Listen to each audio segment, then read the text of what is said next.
কাজের মেয়ে ফাতেমাকে বোনের স্বীকৃতি দিলেন তারেক রহমান। ইতিহাস সাক্ষী হলো আমার বাসার কাজের মেয়ে ফাতেমা দুঃসময়ে আমার পরিবারের ছায়ার মতো আঁকড়ে ধরেছিলেন। যখন আমি সপরিবারে লন্ডনে অবস্থান করছিলাম তখন বাসায় মা একা থাকতেন, শুধু কাজের মেয়ে ফাতেমা বেগম থাকতেন। এমনকি 2018 সালে যখন মার জেল হয় তখন ফাতেমা মার সেবা করার কেউ নেই ভেবে আদালতে আবেদন করেন যে স্যার, আমি স্বেচ্ছায় ম্যাডাম জিয়ার সঙ্গে জেলে যেতে চাই তার সেবা করার জন্য। তখন আদালত তার কথায় হতবাক হয়েছিলেন এবং আদালত সেই ব্যবস্থাই করে দিয়েছিলেন। আমার মার সঙ্গে 778 দিন জেল খেটেছেন। আজ আমার মা নেই। এই 18 বছরে ফাতেমা মায়ের ছায়া সঙ্গী হবার কারণে ফাতেমার শরীর থেকে আমার মায়ের গন্ধ খুঁজে পাই। তাই আইনিভাবে তাকে অ্যাডাপ্ট করে তাকে আমি বোনের স্বীকৃতি দিলাম। আজ থেকে ফাতেমা কাজের মেয়ে নন, সে শহীদ প্রেসিডেন্ট জিয়াউর রহমানের একমাত্র মেয়ে এবং আমরা দুই ভাই তারেক রহমান এবং আরাফাত রহমান কোকো। আমার বাবা মার সব সম্পত্তি থেকে আইনিভাবে ফাতেমা যা পাবেন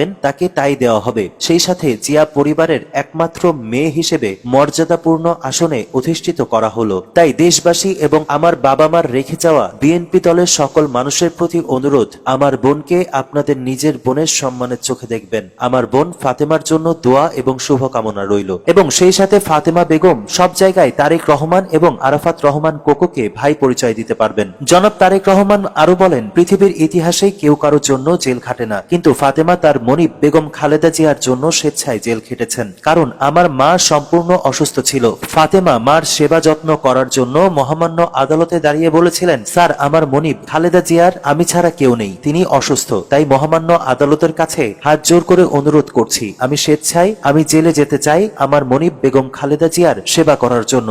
আমি তখন সপরিবারে লন্ডনে, কেউ ডানে বামে নেই। ফাতেমা কম শিক্ষিত মানুষ হয়ে সে এত বড় উদ্যোগ নিয়েছে। আমি লন্ডনে বসে ঘটনাটি শুনে চোখের পানি ধরে রাখতে পারি নাই, অঝরে কেঁদেছি আমি। আর ভেবেছি এই দুঃসময়ে আমার মাকে দেখার কেউ নাই। আর ফাতেমার মতো একজন মূর্খ মেয়ে এত বড় সিদ্ধান্ত কিভাবে নিল? তার সঙ্গে আমার পরিবারের নেই কোনো আত্মীয়ের সম্পর্ক।